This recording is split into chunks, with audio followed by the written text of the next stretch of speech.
Quelles sont les informations économiques en République démocratique du Congo, mesdames et messieurs? Bienvenue à cette tranche de tout le jour sur Zoom Eco Live. Nous allons donc commencer déjà avec les différentes rubriques. Pour commencer, vous aurez les nouvelles en bref. Vous aurez également droit à la rubrique chiffres clés qui vous présenteront les différents taux d'échange et conjoncture économique en République démocratique du Congo. Nous allons également faire le petit marché avec vous. Il s'agira bien sûr de la rubrique Zoom Wednesday qui nous amène visiter les spécialités du marché Bayaka. Nous sommes toujours à Kinshasa, dans la capitale de la RDC. Vous aurez droit également au dossier qui vous sera présenté par Judith Piombo, qui nous ramène les défis du futur gouvernement face à la réduction du train de vie des institutions. Oui, un dossier spécial qui pourra aussi nous permettre de recevoir un invité sur ce plateau. Il s'agira de M. Ngunda Ikala. Avec lui, nous allons revenir sur les précisions liées à la réduction du train de vie des institutions. Ici à Kinshasa, pourquoi pas en République démocratique du Congo. Nous allons donner également la parole pour notre rubrique chronique à Patrick Bomboka qui nous ramène des détails sur la revanche du sol, sur le sous-sol. Une parole du président de la République qui a émis le vœu de voir l'agriculture prendre le devant en République démocratique du Congo. Il fait sa réflexion. Nous allons aussi prendre l'agenda qui nous donnera les différents rendez-vous économiques ici à Kinshasa, pourquoi pas à l'intérieur du pays. Et pour finir, nous donnerons la voix au sans-voix, c'est donc la rubrique article 15. Tout de suite, les nouvelles en bref. Commençons ces nouvelles en bref avec la déclaration du rythme de la formation du prix intérieur qui a été observée au cours de la première semaine du mois de février 2021 en République démocratique du Congo. C'est ce qui ressort de la réunion du comité de conjoncture économique dirigé par le Premier ministre démissionnaire Sylvestre Ilunga Ilukamba le mardi 9 février 2021. Le comité a révélé que le taux d'inflation s'est situé à 0,090% au niveau national contre 0,129% la semaine dernière. Selon le gouvernement congolais, cette situation est consécutive à la hausse du prix des légumes frais, du poisson fumé et séché, de l'huile et graisse, ainsi que des oléagineux. Poursuivons ces nouvelles en bref avec cette information qui nous parle de 18 milliards de francs congolais empruntés sur le marché intérieur de capitaux le 9 février 2021. Le fonds emprunté par le gouvernement de la République démocratique du Congo sur le marché intérieur de capitaux s'élève à 18 milliards de francs congolais, équivalent à 9 millions de dollars américains. Le montant attendu à l'issue de la séance d'adjudication de bons de trésor s'élève à 20 milliards de francs congolais, soit 10 millions de dollars, dont un taux de couverture du montant mis en adjudication est de 92%. D'après le communiqué rendu public à ce sujet par le service du ministère des Finances, 3 soumissionnaires ont été servis et seront remboursés le 11 mai 2021 conformément aux lois en vigueur. Autre information, il s'agit de l'OGEFRAM qui se déploie en Mbuji-Mayi pour encadrer les opérateurs économiques. L'Office de gestion de fret multimodal projette d'ouvrir ses agences dans la ville de Mbuji-Mayi, chef-lieu de Kasaï oriental, dans un bref délai. Objectif visé, encadrer les opérateurs économiques des nouvelles provinces démembrées du Kasaï. Le directeur général de l'OGEFRAM, Patient Saïba, a annoncé cette mesure le lundi 8 février 2021 à l'issue de son entretien avec le gouverneur du Kasaï oriental. D'après Patient Saïba, tous les services de l'État sont présents en Mbuji-Mayi, sauf l'OGEFRAM, le grand absent. Et pour finir, Covid-19, on en parle encore et toujours. Cette fois-ci, il s'agit de la société Total qui enregistre une perte de 7,2 milliards de dollars américains en 2020. La société Total a, dans son rapport financier publié ce mardi 9 février 2021, annoncé un déficit de 7,2 milliards de dollars américains en 2020. Cette perte est due aux conséquences néfastes. Cette perte est due aux conséquences néfastes causées par la pandémie du coronavirus qui ont entamé une accumulation des stocks et affecté le bilan économique de la majorité des compagnies pétrolières du monde. Voilà, de retour sur ce plateau, mesdames et messieurs, après cette séance d'information, les nouvelles en bref, nous allons procéder à la prochaine rubrique.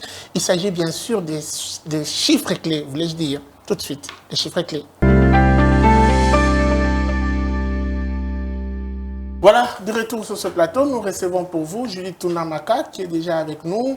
Julie Tounamaka, bienvenue. Merci. Aujourd'hui spécialement, vous avez ramené assez d'informations. Nous commencerons par quoi exactement? Par le taux officiel fixé par la Banque centrale du Congo. Ok. Où $1 se change à 1980 francs congolais. Un franc CFA se négocie à 3,62 centimes et 1 euro se change à 2375 francs congolais. Parlons à présent du marché parallèle. Nous avons eu à lister 3 emplacements pour comparer et statuer sur la dépréciation monétaire dans ces différentes localités. Okay. À Bandal, Chibangu, $1 équivaut à 2000 francs congolais. Un franc CFA se négocie à 3,6 centimes alors qu'un euro équivaut à 2380 francs congolais. Vers l'hôpital de Kintambo, $1 se change à 2000 francs congolais.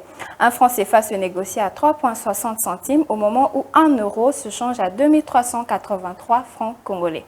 Alors, on va parler également de la situation économique actuelle en République démocratique du Congo. Non, c'est pas fini.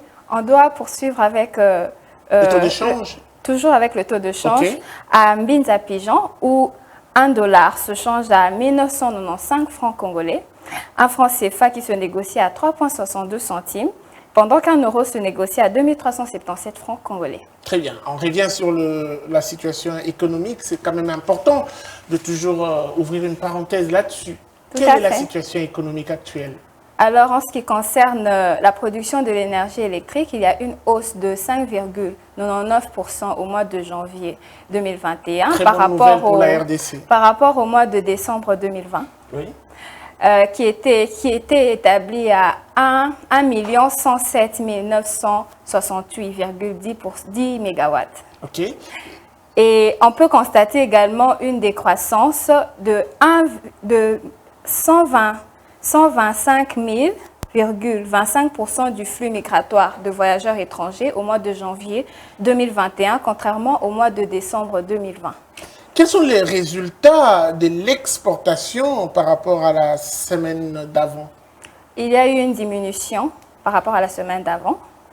Par conséquent, la dépréciation de la redevance minière constatée et liquidée qui est passée de 17 708 200,02 $ américains la semaine dernière à 13 636 993,10 $ américains actuellement. Alors la conjoncture économique, on en a parlé également dans nos nouvelles en bref. Tout à fait. On aimerait avoir des précisions. Qu'est-ce que l'on a dit sur la monnaie nationale? On remarque une dépréciation légère, une légère décroissance de 0,07% à l'indicatif et une stabilité relative au parallèle au franc congolais par rapport au dollar américain. Merci beaucoup. Au 5 février par rapport au 29 janvier 2021.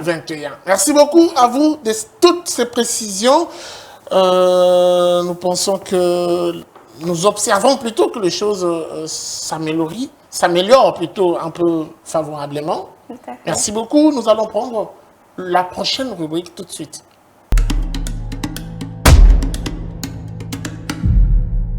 Bienvenue dans notre nouvel épisode Zoom Wednesday.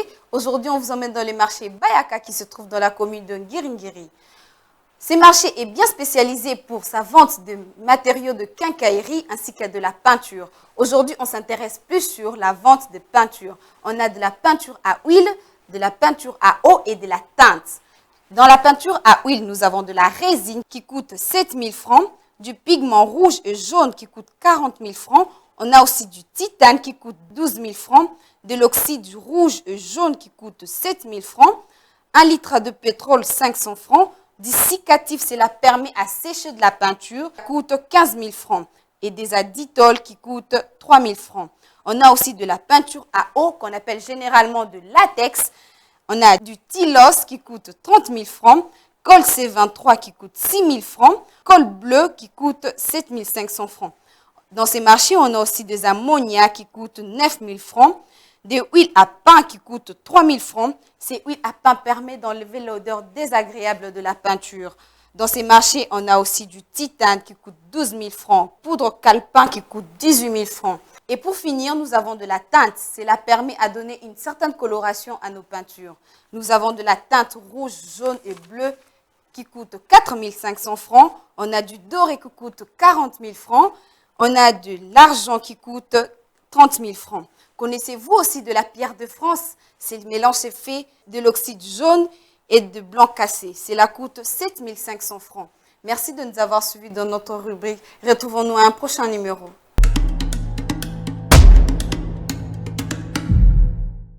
Quel est le défi du futur gouvernement? Justement, on en parlera aujourd'hui à travers votre rubrique, le dossier. Tout de suite.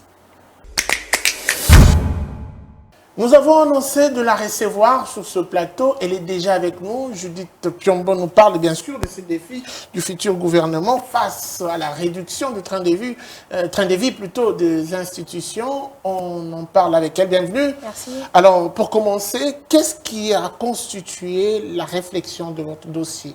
Alors, nous avons fait un gros plan sur la réduction des trains de vie des institutions, qui est un impératif pour l'État congolais, puisque ça permettra de soulager le trésor public qui porte une lourde charge, soit plus de 80% des dépenses de la trésorerie générale qu'elle supporte.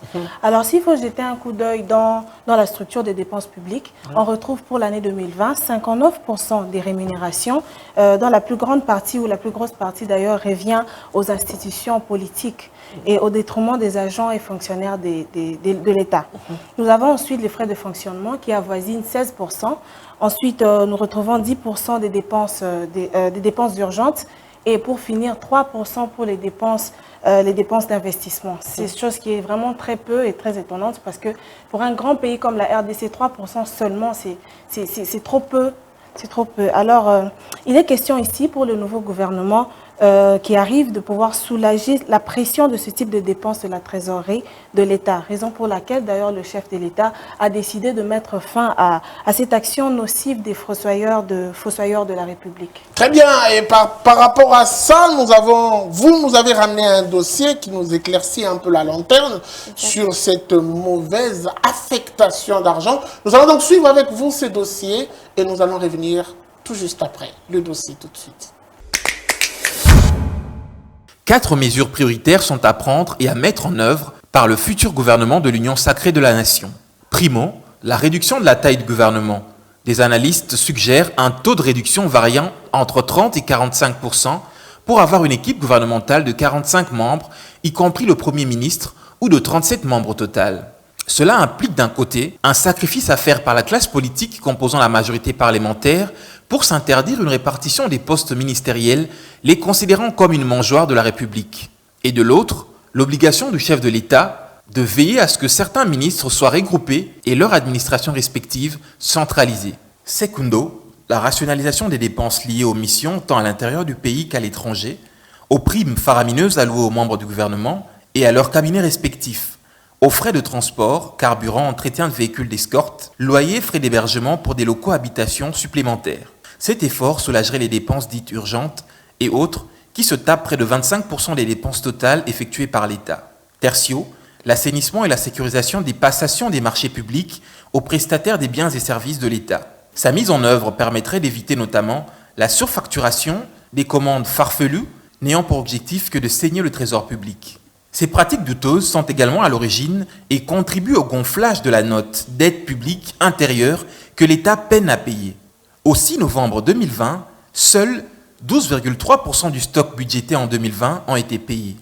La quatrième et la dernière mesure consisterait à assurer la transparence et la redevabilité de la gestion des fonds publics mis à la disposition de chaque institution de l'État. Un rapport de gestion mensuel ou trimestriel à rendre public devrait rassurer les contribuables congolais du bon usage des deniers publics.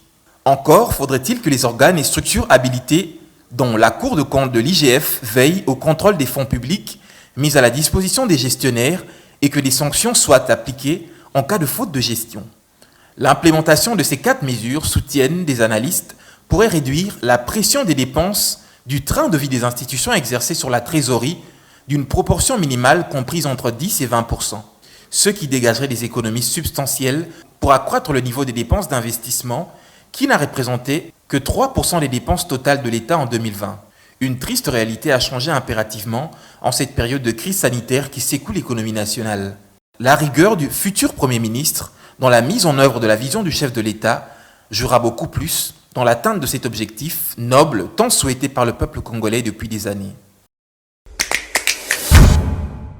Alors, vous avez condamné dans votre analyse, on a senti qu'il faut à tout prix que le gouvernement, l'actuel, qui sera connu incessamment, prenne conscience de cette réalité, puisqu'au regard du tableau que nous avons vu, 74% du budget est affecté aux rémunérations et aux frais de fonctionnement, ce qui paraît anormal. Et donc pour vous, quelle doit être la composition du prochain gouvernement? Déjà, le tout dernier gouvernement, il comprend 66 membres, ce qui est très costaud et ça pèse sur le gouvernement. Et quand il faut penser que chacun doit avoir un frais de fonctionnement, une prime, on sent vraiment la nécessité de cette réduction.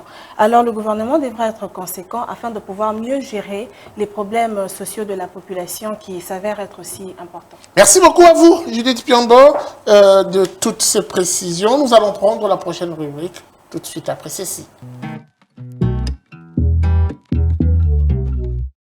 Un invité sur ce plateau, il s'agit bien sûr de Ngunda Ikala, il est juriste. Avec lui, nous allons parler de cette analyse qui met en avant-plan la diminution du train de vie des institutions pour faire face à la crise que vit la République démocratique du Congo, voulais-je dire. Ngunda réfléchit, il fait entendre sa voix aujourd'hui sur notre plateau. Zoom Eco Live, vous êtes le bienvenu. Merci beaucoup. Alors, pour commencer, vous parlez de la diminution du train de vie des institutions pour répondre à quel besoin? Pour répondre à la besoin au fait que nous sommes techniquement ce que j'appellerais un pays en faillite.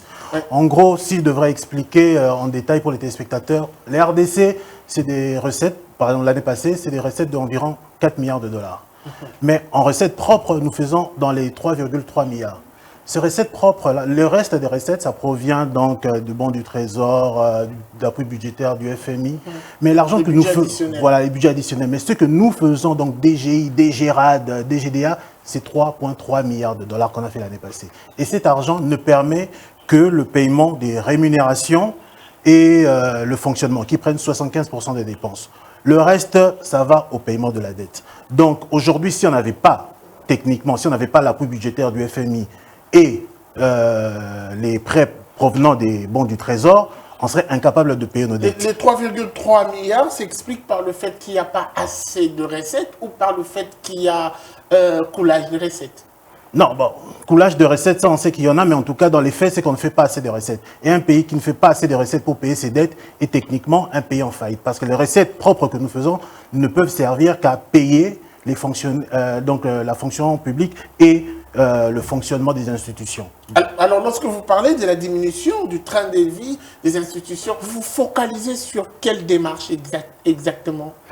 La démarche parle de la philosophie que quand vous regardez les dépenses de l'État, aujourd'hui, on investit moins de 1% de nos recettes dans les investissements. Moins de 1%. Un pays qui a investi moins de 1% de recettes qu'il a dans les investissements, ce n'est pas un pays qui va se développer. Donc, il faut nécessairement que cette part des investissements puisse augmenter. Et si on veut qu'augmenter, s'il faut que ça augmente, il faut que certaines rubriques puissent diminuer, notamment les rémunérations qui doivent absolument diminuer. Et il faut commencer quelque part. Quelle est la représentation réelle de cette mauvaise affectation dont vous parlez tout à l'heure? Ben, la mauvaise affectation, c'est qu'on ne peut pas avoir dans un pays des dépenses de rémunération qui vont jusqu'à 60% des dépenses. Et quand on rajoute les fonctionnements, ça va à 75%. Donc il ne reste absolument rien pour investir. Et moi, je pense que là, c'est une mauvaise affectation. Parce que quand vous arrivez à 60% dans les rémunérations, ça signifie que vous ne pouvez pas vous projeter dans l'avenir. Aucun pays n'essaie de développer en faisant simplement payer ses fonctionnaires et payer les politiques. Aucun pays n'essaie de développer comme ça. Donc, il faut que ce soit la fonction publique, que ce soit les institutions politiques, que les gens fassent un effort pour baisser les rémunérations. Il est vrai, projeter, il y a les coulages de recettes, il faut combattre cela. On va espérer que nos recettes puissent augmenter. Mais dans les faits, pour l'instant, on n'a pas d'argent. Ça signifie qu'on doit faire ce que les gens n'aiment pas entendre, des mesures d'austérité. Les mesures d'austérité, ça signifie baisser certaines charges, et notamment les rémunérations. Voilà, vous parlez des institutions en général, mais quelles sont les institutions les plus ciblées qui doivent en pâtir ou voilà, subir cette rigueur de votre démarche? D'abord, les politiques, parce que c'est eux qui doivent donner l'exemple. Bientôt, on aura un nouveau gouvernement. Je pense qu'il faut absolument diminuer la taille du gouvernement. Pour moi, on peut arriver à un gouvernement de 20 ministères. Je ne vois pas pourquoi, par exemple, on doit avoir un gouvernement avec 4 ministres qui s'occupent de l'éducation, donc affaires universitaires, EPSP, formation et artisanale. Donc, tous ces 4 ministères peuvent être regroupés en un seul ministère, le ministère de l'Éducation, et ça nous fera déjà baisser les charges. Nous étions à 66, nous réduisons les choses à 20 selon vous? Oui, il faut réduire parce que plus vous avez de ministres et de ministères, plus vous avez des dépenses en rémunération et en fonctionnement. Donc pour moi, s'il doit y avoir un changement, on parle du changement avec la nouvelle Union sacrée, il faudrait commencer par là. Donc au lieu d'avoir un ministre des mines, un ministre des hydrocarbures, un ministre des forêts, on peut avoir un ministère des ressources naturelles. Donc il faut commencer par là, diminuer la taille du gouvernement. Ça c'est l'un des moyens pour diminuer notamment le train de vie des institutions. Et sans parler aussi de la présidence aussi qui doit faire un effort. Oui, précisément en faisant quoi?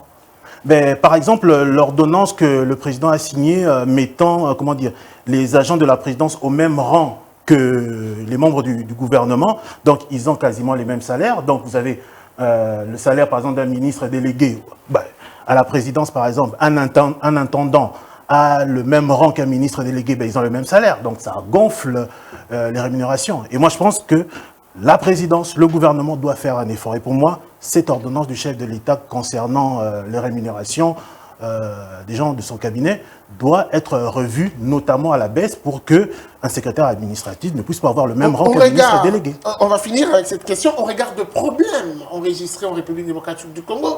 On regarde également de la nécessité, l'urgence. On regarde des priorités et de besoins. Pensez-vous qu'un gouvernement de 20 personnes ou 20 ministres ferait l'affaire en termes de-d'efficacité? Oui, parce que je vous donnerai un ministère des ressources naturelles. Pourquoi un ministre ne serait pas capable, donner un exemple, ministre des Finances. Pourquoi un ministre des Finances ne pourrait pas être en même temps ministre du Budget? Parce que c'est le même circuit pour les dépenses de l'État. Il pourrait faire exactement le même travail. On a la même chose au Canada, en France, aux États-Unis. Il n'y a pas un ministre des Finances et un ministre du Budget. Il y a un ministre des Finances qui s'occupe des finances et du budget. Donc, je ne vois pas pourquoi ça ne serait pas efficace. Ce n'est pas les compétences qui manquent en RDC, en tout cas, pour faire ce travail. Merci beaucoup à vous, Monsieur Ngunda Ikala. Je rappelle que vous êtes juriste. Vous avez apporté des précisions sur la diminution du train de vie des institutions. Espérons que vous ayez un message à lancer au président de la République spécialement. Sinon, ça a été un plaisir de vous recevoir sur ce plateau. Le seul message que j'aurais à lancer, c'est que si aujourd'hui nous sommes dans un nouvel environnement politique, l'Union sacrée, mais il faut commencer par le geste fort. Et pour moi, l'un des grands gestes forts, ça serait d'abord que lui puisse diminuer ses dépenses à la présidence, donc donner l'exemple à tout le monde, et aussi avoir un gouvernement raisonnable. Pour moi, un gouvernement de 20 ministères pourrait suffire. Ça serait déjà un bon début parce qu'après, il faudra aussi demander à la fonction publique de faire des efforts. Et les fonctionnaires ne vont pas faire des efforts si les ministres et le président lui-même n'en font pas. Merci beaucoup. Merci à vous de nous avoir suivis. C'était donc cette tranche, l'invité. La suite, c'est avec une autre rubrique, tout de suite après ceci. Bonjour. La chronique Zoom Echo de ce jour se déplace et atterrit sur la planète agriculture. Les activités agricoles occupent une place de choix dans l'économie congolaise et devraient être parmi les gros contributeurs au produit intérieur brut. Mais que cela n'est pas le cas. Actuellement, le plus gros contributeur au produit intérieur brut, c'est la production minière. Même si l'agriculture joue un rôle important dans l'économie nationale, puisqu'elle implique plus de 70% de la population rurale. Le déficit alimentaire du pays serait d'environ 6,9 millions de tonnes, soit moins 22% de besoins alimentaires nationaux. Le pays est largement déficitaire en céréales, moins 10,7 millions de tonnes, soit 83%.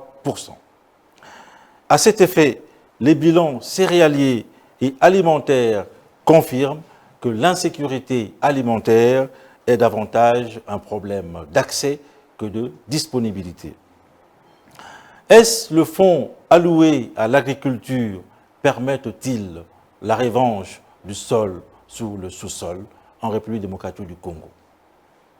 Alors que la République démocratique du Congo continue à importer plus de 2 milliards de dollars de produits vivriers, le gouvernement congolais ne s'empresse guère à faire de l'agriculture une priorité. Tenez, en 2021, près de 29 millions de dollars américains d'investissement sur ressources propres sont prévus dans le secteur de l'agriculture. Les 23 millions de dollars de cette enveloppe sont destinés à plusieurs acquisitions, entre autres des acquisitions de semences agricoles et des produits agroalimentaires. Pour compenser ces manques de moyens, le gouvernement compte sur des investissements sur des ressources extérieures, estimés à plus ou moins 41 millions de dollars. Et ces fonds seront destinés principalement aux projets d'appui à la réhabilitation et à la relance du secteur agricole, tenez le projet PARSA. Par rapport au budget 2021, l'agriculture ne représente en effet que 1,59%. Il est donc clair que suite au déficit alimentaire, le gouvernement congolais se doit de développer des stratégies pour capter des fonds d'investissement agricole afin de stimuler la croissance annuelle à plus de 6% tel que souhaité, tel que envisagé dans le cadre du programme national d'investissement agricole. Et parmi les pistes de solutions figure notamment le partenariat public-privé. Il n'est pas aussi exclu que le prochain gouvernement congolais fasse un peu plus d'efforts pour réduire le train de vie des institutions et ainsi rediriger un peu plus de fonds vers l'agriculture. C'est donc de cette façon que l'on permettrait progressivement la revanche du sol sur le sous-sol tel que souhaité par le chef de l'État congolais, Félix Antoine Tshisekedi. C'est tout pour aujourd'hui. Avez-vous de quoi noter? Oui, c'est très important puisqu'il va devoir vous amener, vous balader un tout petit peu dans cet univers des informations économiques. C'est la rubrique Agenda. Bienvenue à l'agenda. Voici le rendez-vous que je vous rapporte aujourd'hui. Le vendredi 12 février 2021, le ministère des Finances de la République démocratique du Congo prépare un échange virtuel sur certaines modifications en procédure fiscale apportées à la loi de finances 2021. Impôts DGI, redévances et taxes gérées par la DGRAD, sans oublier le droit des douanes et acquises. Pour cette rencontre webinaire, le débriefing se fera avec l'intervention de Miss Illusion Kiyombo, un expert comptable, associé taxes légales et aussi responsable du bureau Lubumbashi, cabinet KPMG SA. Merci de nous avoir suivis et on se retrouve à la prochaine. Dans le coulisses d'un photographe, nous nous sommes déplacés pour apprendre, mais en même temps vous permettre de comprendre la réalité, surtout la débrouillardise à Kinshasa. Oui, ce photographe est avec nous à travers la rubrique Article 15. Suivez.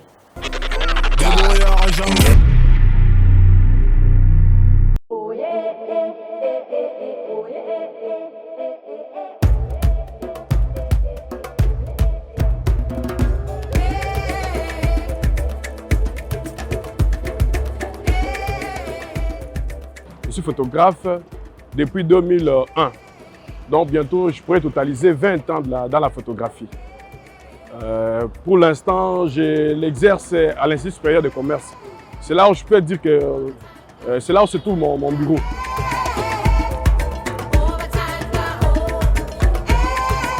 Ouais, je suis marié, père des enfants. C'est une activité, c'est une profession que j'aime bien, la photographie. Certains ont tendance à minimiser certaines activités par rapport à la façon dont les communs des mortels les considèrent. Je pourrais dire que la photographie en soi, c'est un art. Cet art consiste à la prise des images. Donc, je me suis introduit dans cette activité d'une façon un peu professionnelle parce qu'en dehors de moi-même, j'ai toute une équipe derrière moi. J'ai toute une équipe d'au moins 10 personnes. Avec l'avènement de ce que nous appelons shooting, j'ai essayé un peu de perfectionner mon travail avec un matériel qu'il faut.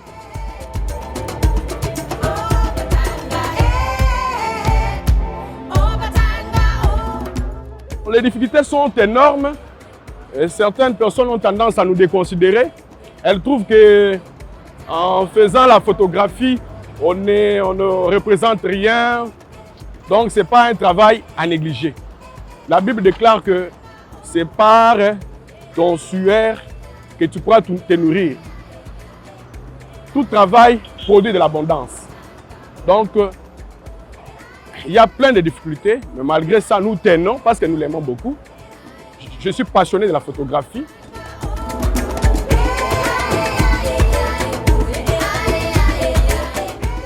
La photographie, ce ne sont pas seulement les hommes qui le font. Les femmes aussi peuvent faire la photographie.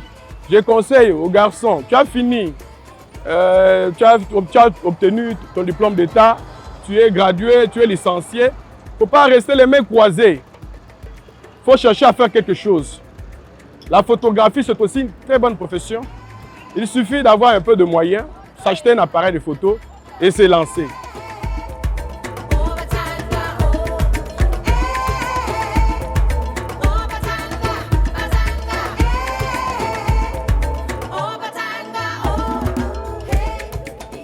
Nous venons de fermer la page de la coalition FCC Cash.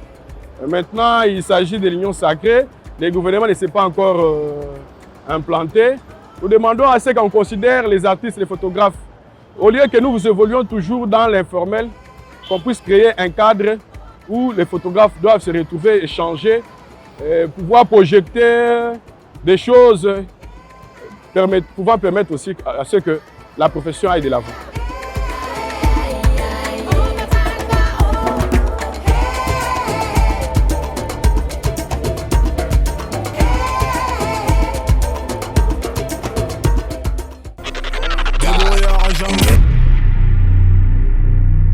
Merci de nous avoir suivis et donc la suite, ça sera au prochain numéro avec le même plaisir. Vivez heureux, vivez sans temps. Au revoir et à très vite.